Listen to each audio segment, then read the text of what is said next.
parasysh, a mundesh me imagjinu, çdo nat e ka lexuar pejgamberi alayhis salam para sa më fjet, çdo nat. Shqiptani do të thonë çfarë standardi i ka dhë vetes pejgamberi alayhis salam. Pejgamberi alayhis salam as nuk ka nevojë, as nuk ka me pas nevojë për shafat.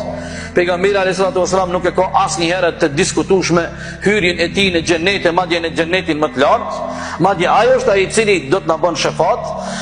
Mirë po shqiptani çfarë standardi i ka vendos vetes së tij në jetën e tij pejgamberi alayhis salam. Nuk ka shku në gjumë, nuk ka fjet.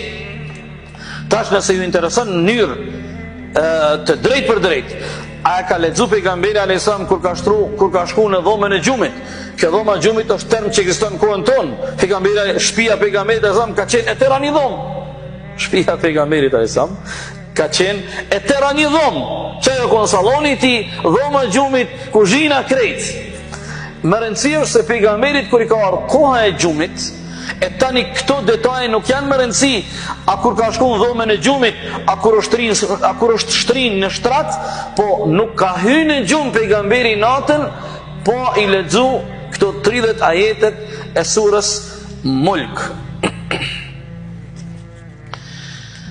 Është interesant edhe njëherë të i nënvizoj këto 4-5 benefite që vinë prej kësaj sure nëse lexojmë çdo natë.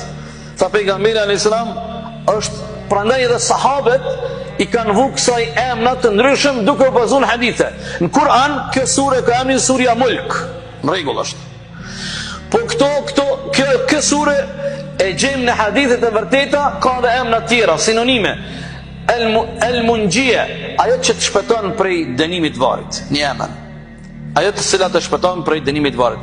El-Mani'a, ajo e cila të pengon edhe nuk të lejon me shku në zjarrin e xhenemit. Ajo e cila e bën avokatin për ty. Surja e cila ka me të bëj avokatin nesër në ditën e Kiametit.